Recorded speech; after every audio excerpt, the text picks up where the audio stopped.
lingkungan BUMN kan sebenarnya kan pada stakeholder kan orang-orang politik sebenarnya. Iya.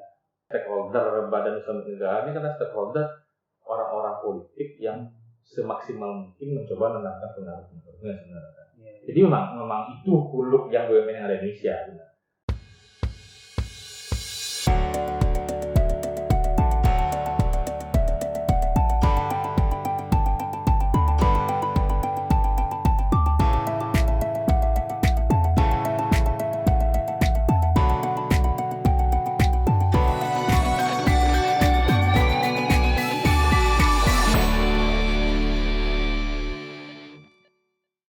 Kerabat Andalas TV, baru-baru ini kita mendengar ada sedikit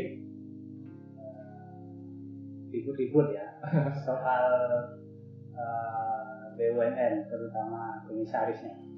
Tapi kita tidak akan membahas penentuan atau penetapan seorang komisaris.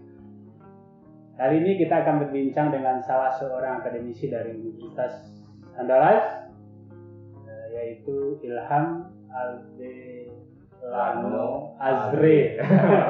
Ini agak sulit namanya. Kita akan banyak berbincang dengan Azre soal BUMN, badan usaha milik negara dan badan usaha milik daerah, terutama yang sifatnya kekinian. Sejauh mana keberadaan dari BUMN itu penting bagi negara dan bagi masyarakat, bagi rakyat sendiri. Azre, Siap bang? Sehat loh. Alhamdulillah. Sehat lebih. Alhamdulillah. Azre lagi sibuk kuliah? Sibuk lagi kuliah, ambil doktoral sekarang. Wah, doktoral ya. Belum pantas untuk kandidat karena baru semester 2 belum pantas. Proposal. Proposalnya belum ya? Belum. Azre, Siap bang. kita kembali ke BUMN. Sebenarnya BUMN itu penting bagi negara. Sangat penting karena kalau misalnya dari level atau tujuan sendirinya kan ada 5 hal sebenarnya. Pertama itu tujuan pendirian BUMN itu di undang-undang BUMN itu sendiri. Yang pertama adalah memberikan manfaat bagi perekonomian nasional. Yang kedua adalah mengejar dividen keuntungan. Yang ketiga adalah sebagai penyedia barang dan jasa untuk masyarakat. Empat itu BUMN juga didorong sebagai alat negara untuk ketika misalnya bisnis ini tidak bisa dikerjakan oleh swasta, BUMN menjadi alat negara untuk melaksanakan kebijakan polisi negara. Jadi ujung kalau misalnya secara bisnis itu swasta atau badan ekonomi lainnya tidak bisa untuk misalnya. Yang kelima itu adalah BUMN itu juga didorong untuk aktif membantu operasi, membantu usaha lainnya.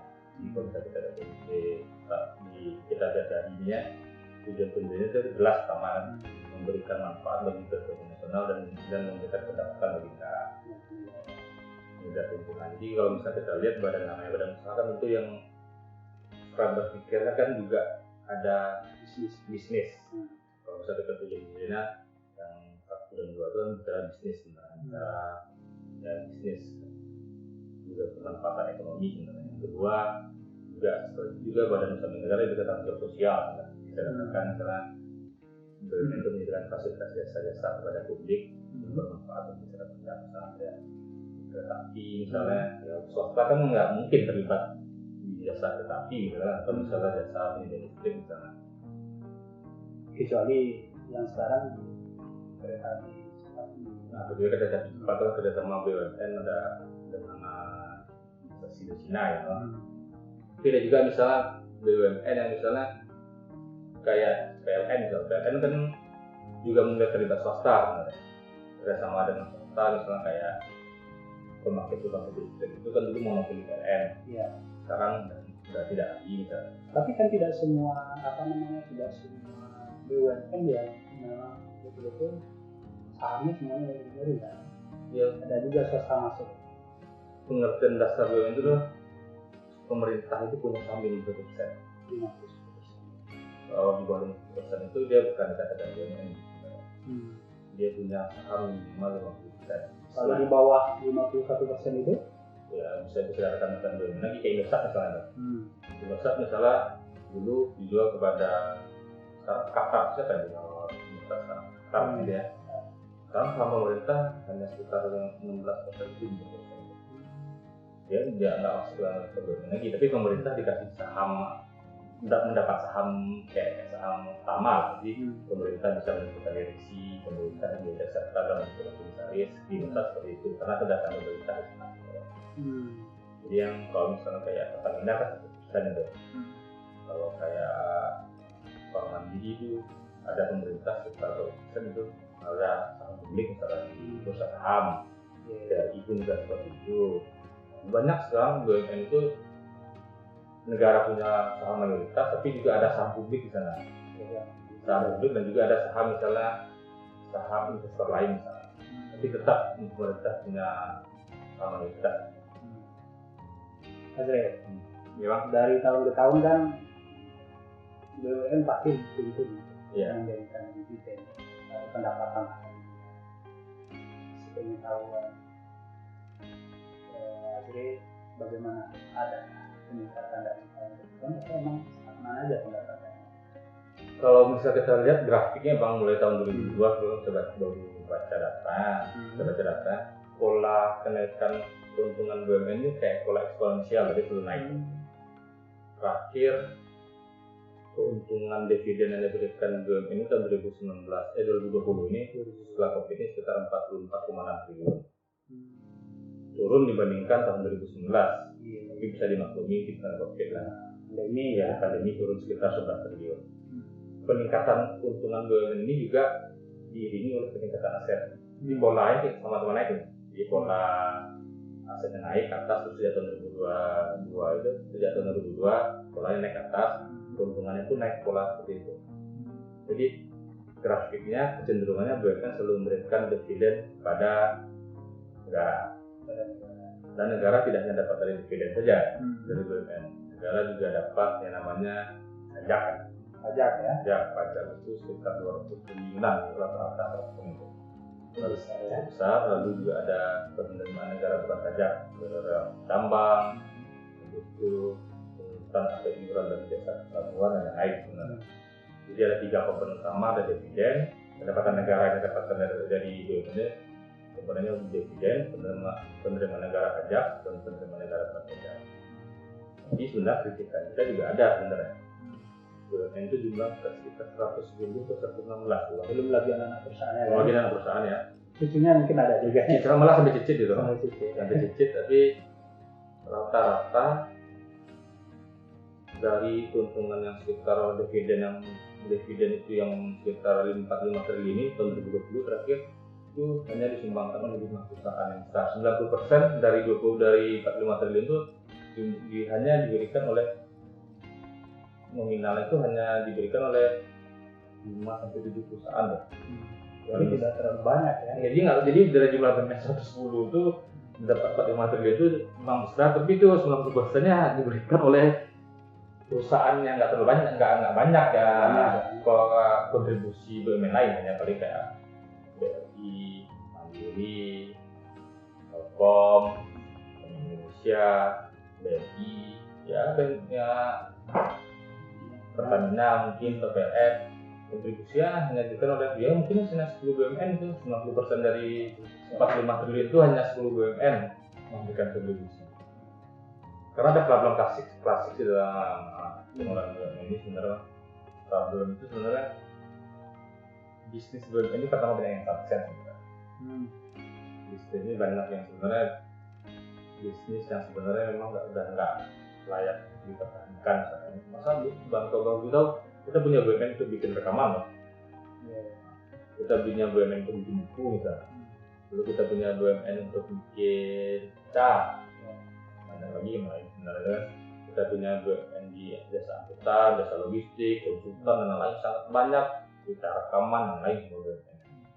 Dan bisnisnya sebenarnya sunset itu kan sebenarnya kan ada problem. Pertama karena mungkin transformasi teknologi nggak jalan, lalu kemudian ada sektor swasta. Selama ini kan BUMN di zaman Orde Baru ini kan sebenarnya mereka dapat kayak benar-benar eksklusivitas.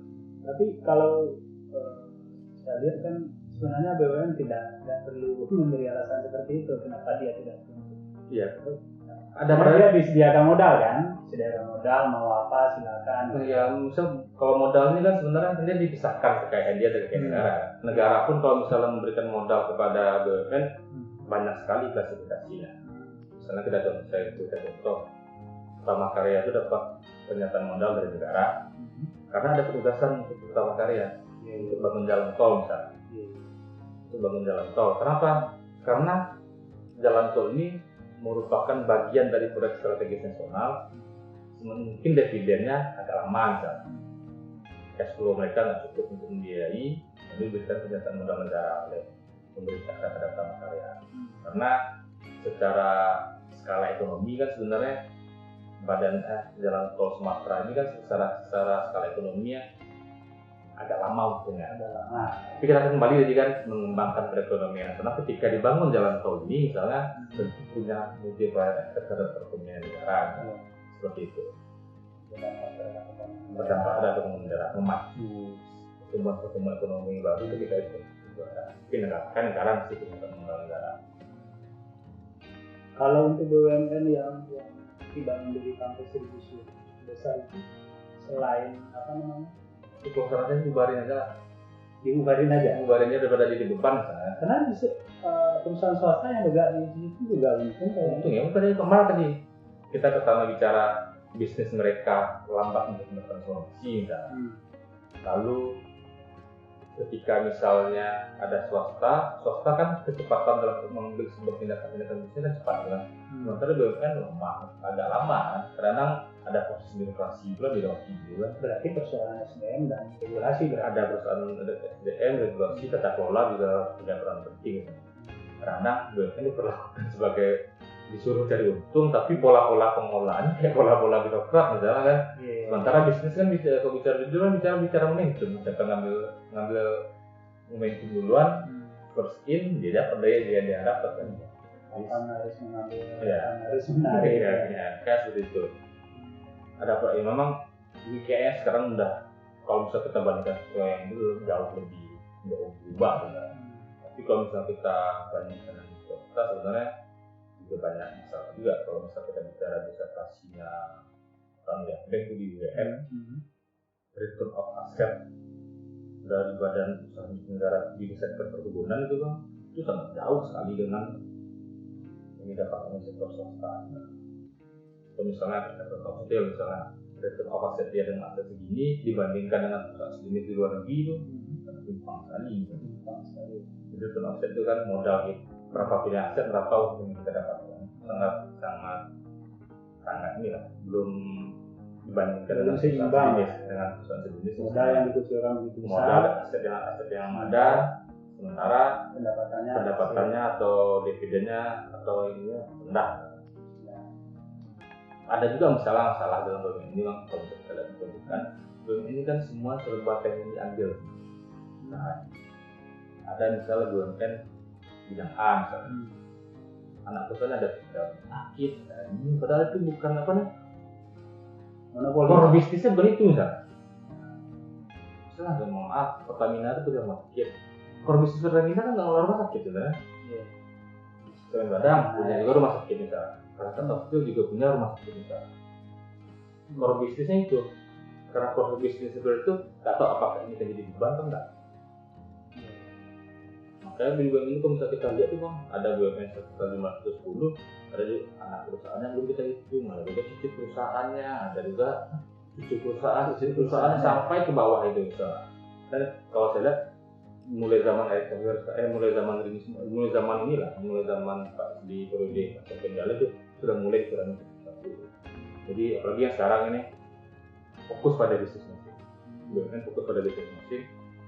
Kalau misalnya BUMN yang punya anak usaha misalnya bidang rumah sakit misalnya itu kemudian akan coba dikonsolidasikan dibikin BUMN baru. BUMN baru. Kayak Pertamina itu contoh. Dia punya rumah sakit, punya industri hotel. Kalau itu juga seperti itu misalnya. Tapi kembali pada core bisnisnya sebenarnya.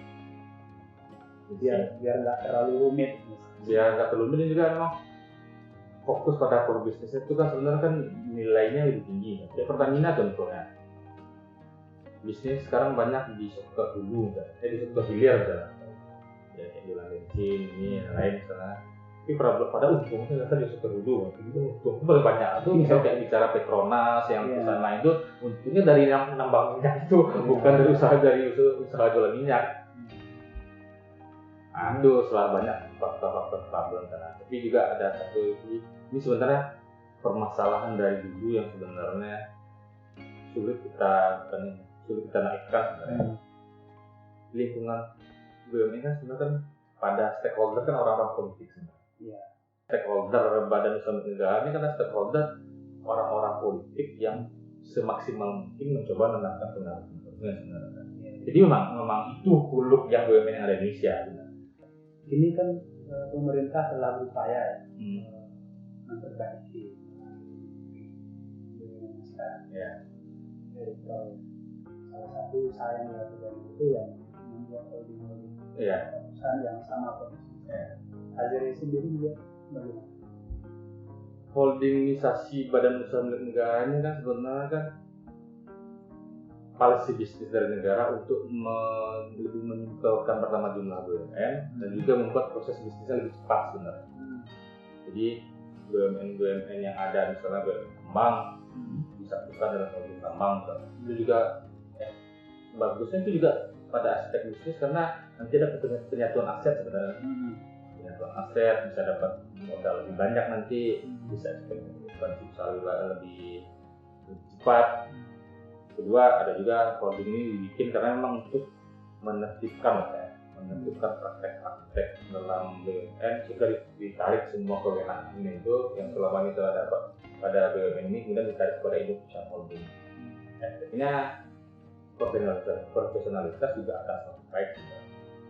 Kalau itu tergantung jenis. Jadi orang daerah kan merasa gitu kan, terutama yang itu makanya yang masuk dalam dalam campur tangan ini ya. Itu makanya aspek politik ini nggak hanya di dalam pemerintah pusat sendiri sebenarnya, tapi juga ada kepentingan daerah di sana. Kepentingan daerah ini sebenarnya ya makanya selama ini kan banyak diakomodir dan dikompromikan sebenarnya. Tapi memang itu kata Baru Didi, sebenarnya memang faktor politik ini yang membuat salah satu penghambat. Ya, itu menjadi salah satu faktor penghambat. Tapi ini kemudian ya BUMN itu sendiri nggak berkembang kalau nggak ada dukungan politik. Tapi dukungan politik apa? Dukungan politik bukan intervensi politik sebenarnya. Tapi dukungan politiknya wajar kan? Wajar karena penyertaan modal negara tentu harus melalui lembaga politik kan. Ya. Nah satu lagi saya kalau pengennya sih bukan inginnya sih, kalau baiknya BUMN itu kayak ini lah, tata kelola yang baik. Yang kedua juga punya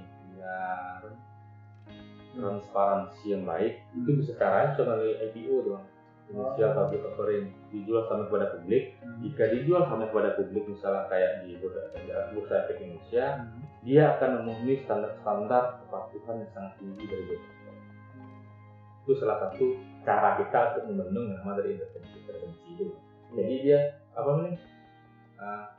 proses bisnisnya itu akan lebih hati-hati karena dia lebih jelas karena dia terikat dengan peraturan pasar modal. Regulasi pasar modal sangat rigid sebenarnya. Salah dikit bisa dibuka, bisa disuspend sahamnya, harus ngasih informasi. Oke, selain itu apa lagi solusinya untuk menghadapi masalah supaya BUMN ini tetap memberikan solusi? Kalau saya lihat secara pribadi udah on the right track sebenarnya cara kita untuk mengelola badan usaha negara ya. Tapi misalnya ini mungkin kritik juga untuk pemerintah misalnya, jangan kasih penugasan yang terlalu berlebihan kepada usaha negara. Contoh jalan tol kan.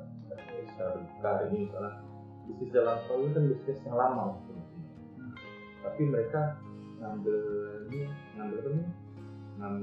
pinjamannya itu kan dengan pinjaman jangka pendek gitu. Pinjam-pinjaman jadi nggak equivalent ya sebenarnya ketika misalnya bisnis jalan tol ini dividend dalam proses jangka panjang kredit konvensi tapi kemudian yang namanya obligasi ataupun pinjaman itu memang jangka pendek. Jadi negara dan lain pemerintah kalau menurut saya dikurangi lah memberikan penegasan dan kepastian kepada negara jika misalnya akan memberatkan atau membebankan faktor keuangan yang terlalu berlebih pada masyarakat. Dan satu lagi misalnya yang secara tegak ya di badan usaha milik negara ini simpelkan saja. Kalau misalnya memang swasta udah ada, ngapain ada ini? Ketika misalnya sektor swasta sudah kompetitif untuk memberikan barang dan jasa kepada masyarakat, sementara BUMN rugi misalnya. Ya sama saja. Misalnya boleh saja sudah dilikuidasi dalam usaha milik negara, sehingga negara pun jelas apa saja yang badan usaha milik negara yang bisa memberikan manfaat ekonomi dan juga memberikan kebijakan ini. Tapi mungkin untuk sektor dasar mungkin nggak bisa lepas. Kalau misalnya sektor dasar memang tanggung jawab negara ada di sana misalnya. Kayak misal listrik, misalnya di rumah-rumahnya, itu kan nggak bisa dilepas itu kan. Lepas misalnya. Pertamina pun misalnya mau di rumah-rumahnya, tapi kan sebenarnya pada di Jakarta misalnya tuh kan nggak ada sel, nggak ada yang lain lah. Udah pada titik-titik tertentu sudah mulai ada kompetisi sama orang lain. Tapi minyak subsidi misalnya kita Pertamina yang jadi ini yang megang pengadaan subsidi ya. Seharusnya ada di Jakarta sebelumnya. Apa Filipin atau cuma buat studi. Oke, Andre. Lalu bagaimana kondisi BUMD di daerah kaki sebelum istirahat sejenak? Sama. Oke, kerabat Melasipi kita rehat sejenak.